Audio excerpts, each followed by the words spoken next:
You're listening to Catholic Chicago. Ahead, the Archdiocese of Chicago brings you programs about the people, events, and issues that touch our lives. Thanks for letting us be part of your morning. Now again, Catholic Chicago.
Hello to everyone, and welcome to another broadcast of Diakonia, a call to service. Diakonia, of course, is the Greek word for service. It's also the root word for deacon. And my name is Deacon Richard Hudzik, and I'm privileged to serve the Archdiocese as Vicar for Deacons, working out of the office of the Diaconate in Forest Park, Illinois. I also am assigned as deacon to Mary Mother of Divine Grace Parish in Westchester, which is a great joy to me as well. And as usual, as has been the practice for I forget how many months, years, whatever, but joining in the studio is Deacon David Brensick, Associate Director of the Diaconate, and assigned as deacon to Holy Guardian Angels, I think. Yeah, that's right. Yeah. In Brookfield, LaGrange Park. Happy New Year, everyone. And Happy New Year to you as well, Dave. This show is one that's been graciously allowed to the diaconate office by the Archdiocese, and we're privileged to use this time and this space and this medium for presenting a show not so much or not really about deacons, but by deacons. And we use this platform to bring to light some of the things that the diaconate is doing, with the hopes that others might join with us, and we might communicate to you things that are of importance to us in our hearts, and, as I say, invite you to journey along with us on this this journey of being disciples of Jesus. And for today's show, we have brought back, due to popular demand, I'm sure the cards and letters have been coming in, but we've invited back Dawn Fitzpatrick from the Respect Life Office for the Archdiocese of Chicago. Dawn is the director thereof. And Dawn, are you out there electronically someplace? I believe so. Here I am. Hello, my deacon friends. How are you today? Good. So officially, what's your title in the Arch? Yes, well, and the Respect Life Office is actually a part of a larger office, which is the Office of Human Dignity and Solidarity. And so my title is Senior Coordinator for the Office of Human Dignity and Solidarity, and I direct of the Respect Life Ministries as well as the Chastity Education Initiative. Okay, all right. Yes. You're still in the same ballpark you've been in for a number of years, regardless of the appellations. Yes. Oh yes. Okay, good. Oh yes. So it's been a while. Of course, I'm being facetious about the cards and letters coming in, but maybe we'll get some this time. But it's been a while. So to reintroduce you to our listening and viewing audience, just a few words about who you are, where you come from, and how you got into this sort of ministry. Okay, well, I've been here with the Archdiocese for 7.5 years, and actually I moved here to run the Respect Life Ministries.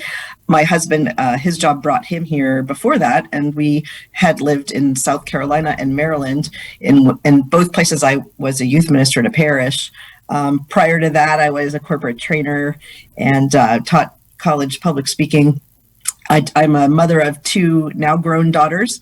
I have a 3-year-old granddaughter, and interestingly enough, one of the things that happened during the pandemic is my husband was ordained a deacon for the Diocese of Joliet. So that's a little bit about me. Very cool. Very cool. So when was the ordination? Just this within this past 12 months? Well, it was 2020 August. So Okay. that was a year and a half, just about. What parish Yeah. is he? St. James and Glen Ellen. Okay. I've been there. Good place. Over Yeah. by College of DuPage. Yes, absolutely. It's about a mile from, actually, it's not even a mile. It's right around the corner from the College of DuPage. Good Yeah. place. Good place. So, well, welcome back, and we're delighted to have you. And just to get into hit the ground running here, we're in the month of January. Traditionally, Respect Life Month. We've got a variety of things going on. One of which, and I wanted to get your commentary on some action before the United States Supreme Court. Oral arguments have been heard on this, and I guess is with the particularly difficult cases, we probably don't expect a decision on the first of these two cases until late in the term, I guess early June. But what I'm talking about here, first of all, is Dobbs versus Jackson Women's Health Organization. Dawn, what is this case about? We hear all about it, but let's start from the beginning, or just a thumbnail. Dobbs for Dummies, I guess. What's this about? Well, Mississippi passed a law that said that it was illegal to have an abortion for most reasons after 15 weeks. So that the Women's Health, Jackson Women's Health, sued them and basically said that was unconstitutional for them to pass such a law. So fortunately, the Supreme Court has agreed to hear that case. And there's been conjecture that they already have argued it with them among themselves and decided it was worthy to hear, and that there might even be enough feeling amongst the justices that this could actually be something that could overturn Roe versus Wade. So that's why they decided to hear it. At least that's what people are kind of saying. Yeah. So going back to my other way of life, practicing law, if I recollect correctly, it requires 4 justices to grant a writ of certiorari. So it takes 4 of them to not to decide it initially, but at least say let's hear this case. So you've got 4 who are animated. So 4 of them had to agree, and then now 5 are going to have to agree for that the law can stand, and the law would, definitely conflict with Roe versus Wade. So what about that? We've got Roe versus Wade, 1973. That's a long time standing. We hear people talk about, well, stare decisis says you can't upset people. You can't just change your mind. Roe versus Wade declared the constitutional right to this, the right to abortion, premised upon some privacy. Right of privacy. It was really because of privacy, but it also said that they were able to kind of determine that an abortion was.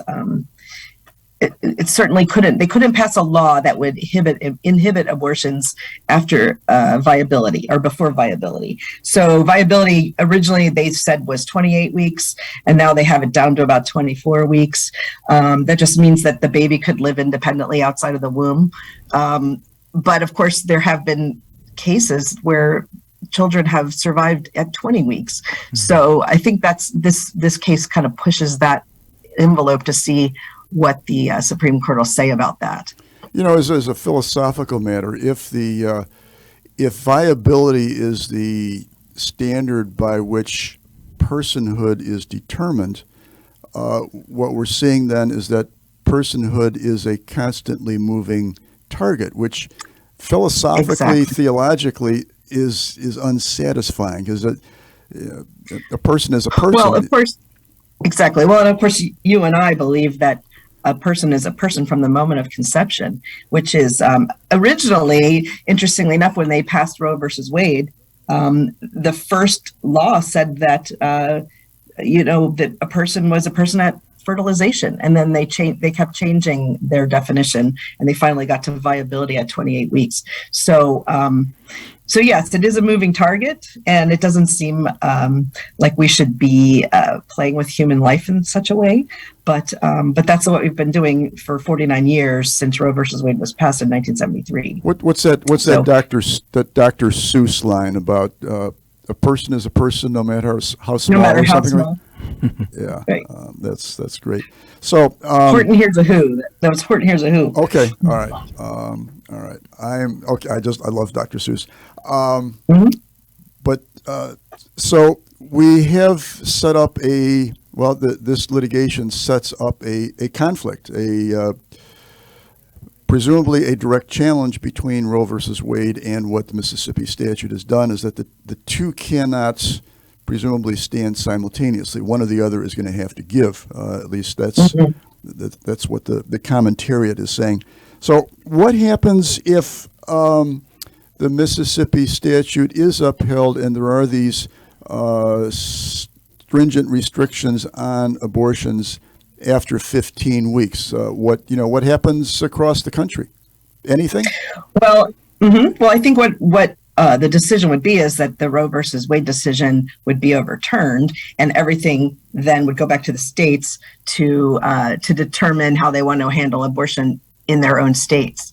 And we've seen a lot of states kind of preparing for that moment, in our own especially included.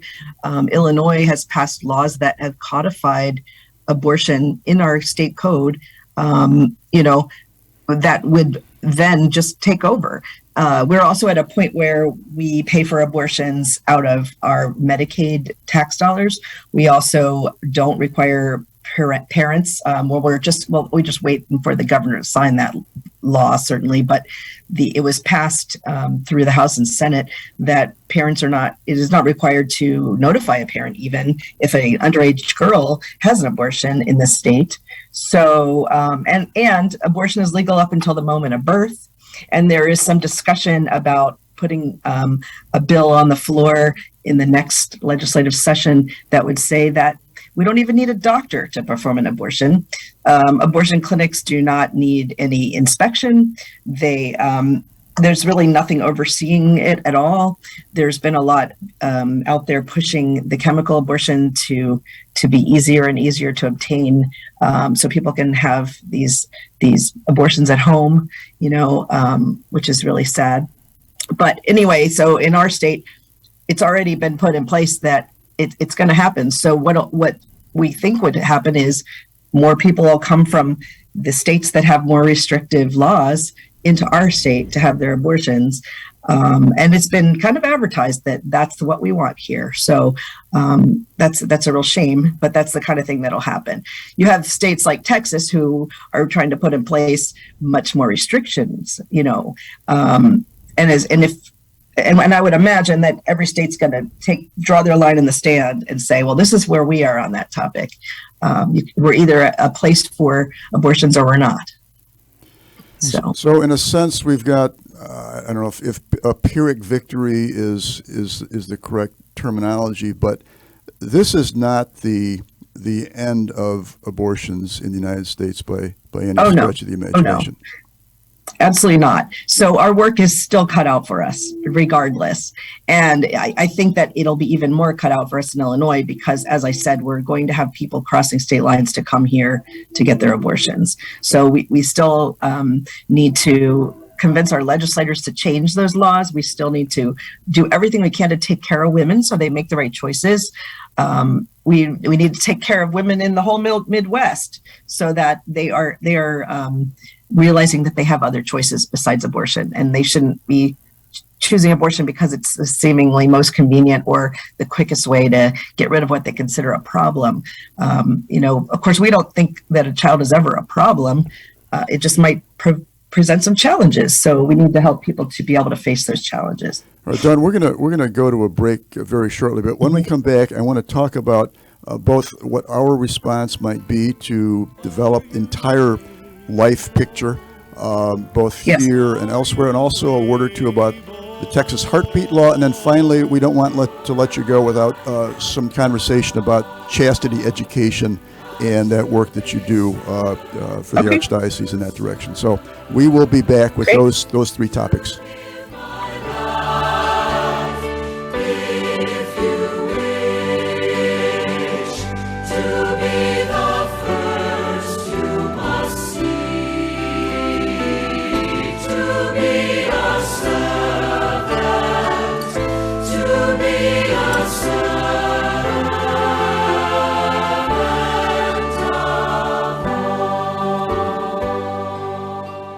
As you think about year-end contributions, we at Catholic Charities thank you for considering a donation.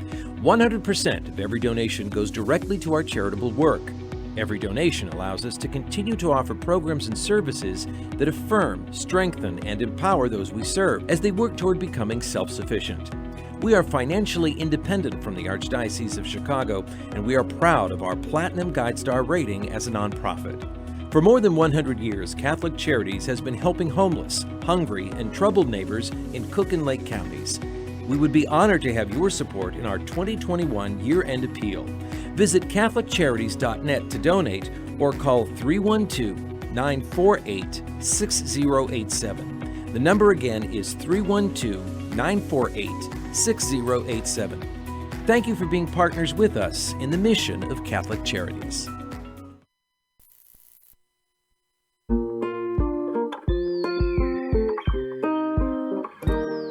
I feel special. I feel great. I got good grades.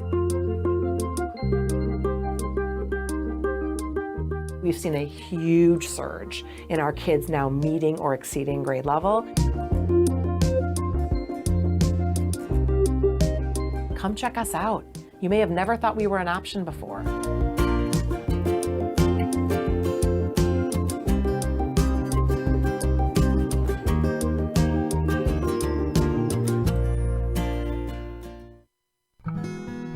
At Catholic Charities, we fight hunger in Chicago throughout the year.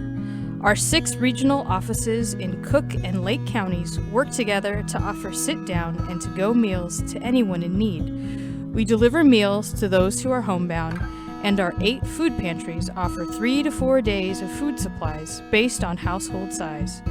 Participants in these programs have the opportunity to learn about other Catholic charity services that strengthen individuals, families, and their communities. The challenges for those dealing with food insecurity are especially great during the winter months. To learn how you can help those who are hungry in your neighborhood, visit CatholicCharities.net or call 312-655-7525. That's 312-655-7525. Thank you for your generosity. At my right hand or at my left is not for me to give, but for those for whom it has been prepared. It will be given. And we are back with the monthly presentation of Diakonia, a call to service. My name is Deacon Richard Hudzik. I'm joined today by, as usual, Deacon Dave Brentzick. And on the line is Dawn Fitzpatrick of the Archdiocese of Chicago, working in matters of respect, life, fullness of human dignity, chastity, education, and the whole panoply, the array of life issues. So glad you're able to join us, Dawn. It's always a pleasure to have you and pick your brain for some expertise in this. Just before the break, the phrase "the Texas Heartbeat Law" and that the litigation arising therefrom was mentioned. Why are we hearing about the Texas Heartbeat Law? What is the Texas Heartbeat Law, and why do I care? Right. Well, that law went into effect last year, and what it says is effectively that abortions are not legal after 6 weeks or when the heartbeat is detected. But what they did, which was kind of an interesting approach to avoid the Roe versus Wade totally kiboshing the law, was they said, that they weren't going to criminally hold people accountable, but instead there was a civil ability that anybody could sue a perpetrator of abortion, whether it was somebody that conducted the abortion, someone that drove someone to get the abortion, somebody that convinced a woman to have an abortion, that they could sue that person for $10,000 in damages. And they could be sued multiple times from different people. So it was kind of an interesting way to approach it, so that Roe versus Wade didn't really have any jurisdiction over that law, since it became civil instead of criminal. And it does not affect the woman herself. It only affects the people involved in helping her make that decision. So that was kind of an interesting approach. Yeah, because the end around is to remove the state actor as a defendant, so that you can't. Right. The state is not directly involved, long story short. So you've now got this private right of action, which is a rather curious way of doing it, but as you say, novel. Because I think I've heard that at least 8 other states have had some heartbeat law, all of which were stricken as being inconsistent with Roe versus Wade. And that, because once you have a constitutional right and it has this higher level of review, that it becomes inviolable, untouchable by and large, without an extraordinary demonstration of the state's interest. So you get yourself out of that situation with this.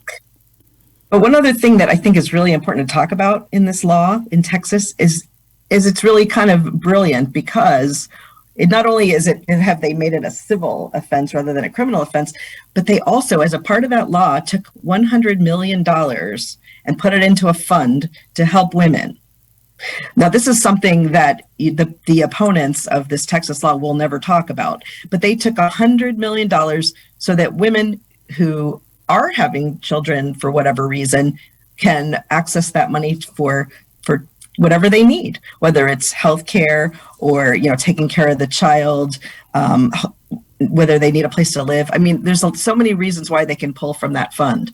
So that's exactly what we need to be doing. Oh, absolutely. Taking care of the woman. Yeah, and that reacts against the phony canard that, well, you pro-life people are only interested in birthing children, but once they're birthed, it's not your problem, which is a falsehood. But that's a falsehood anyway, but they're really putting their money where their mouth is in that situation. That's terrific. I mean, obviously, we do so much for women in Illinois. I mean, of course, we're against killing children, but we are also very much in favor of taking care of women. We have, so many women's centers that I work with that don't do abortions. Instead, they offer women real choices.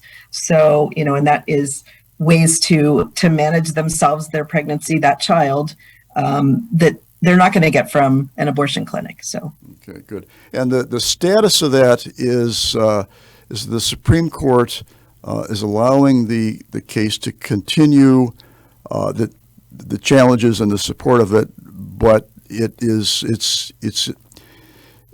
effective operation is in abeyance until further court action. So it's there on the books, not in play, but subject to the challenges up and down the court through the system. So, okay. All right. So there's still challenges happening, but meanwhile, the law stands. Yeah, okay. All right. And I want to back off here from the microphone a tad and ask Dave to jump in here with a new line of questioning for our witness.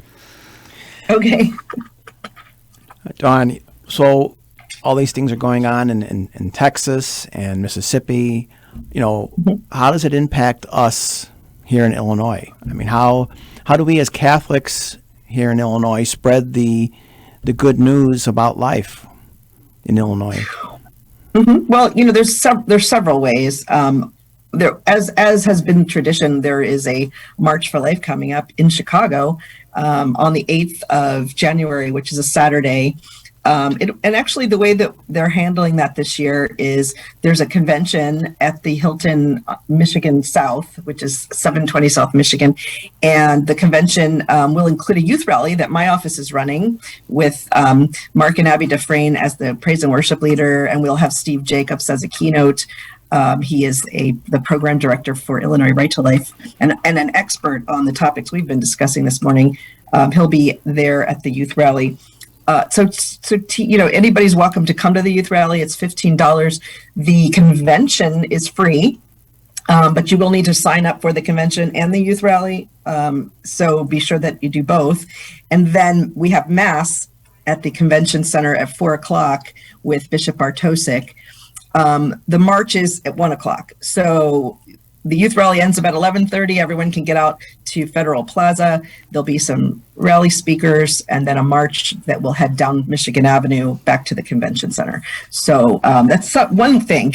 I think this is a really important year and an exciting year for us to be pro-life. So it's a great way to be involved in the excitement and to just get some education too. The convention itself has exhibitors of different pro-life organizations, but it also has some workshops that people can go to. So that's just a great way to educate yourself on what's going on and how to be involved. How do I sign up?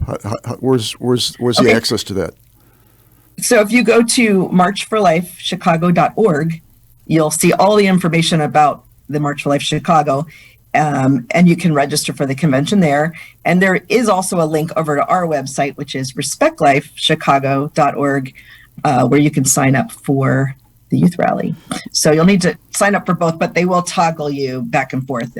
So you can do that. If you go to one, you'll see a link to the other. So that's marchforlifechicago.org or respectlife.org. Chicago.org. Yes. Okay. All right, good. All right. So the March for Life Chicago is now run by a group called We Dignify, who is, a college organization, and they're really going to take it to the next level. I think they just took this over last year, and I think that we're now going to be really rivaling, what's happening in Washington. And I don't mean rivaling in a bad way. It's just we want to be known as the place to come to stand up for life. And with everything going on in Illinois, what better place in the Midwest than Chicago to really host something like this? So we are expecting to have guests that coming from all over the Midwest to be a part of the March for Life Chicago, and they have been. We went from in 2013 there was like 150 people that were marching for life, and it's all the way up to between 9,000 and 10,000 2 years ago. Mm-hmm. So Dawn, we just have another minute or so left, but very quickly, can you tell us a little bit about the chastity education that you're involved with?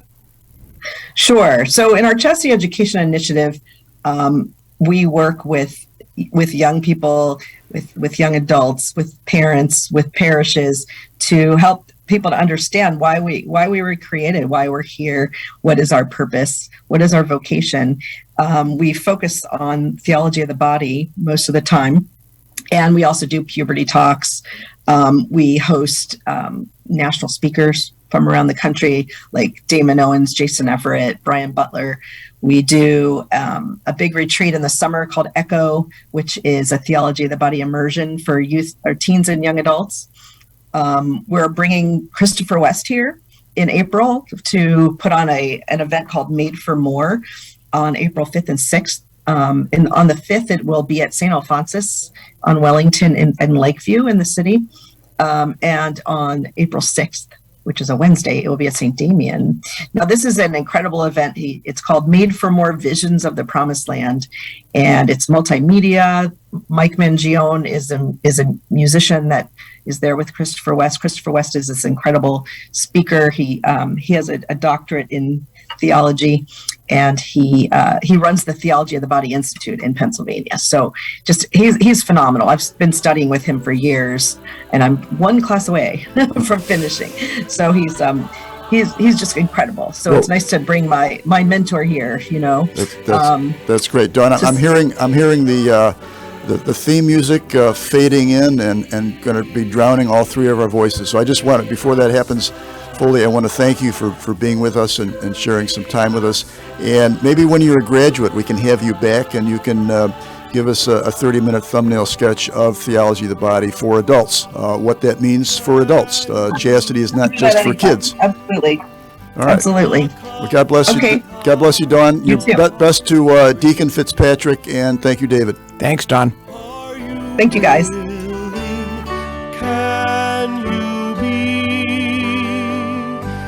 baptized like I have been baptized.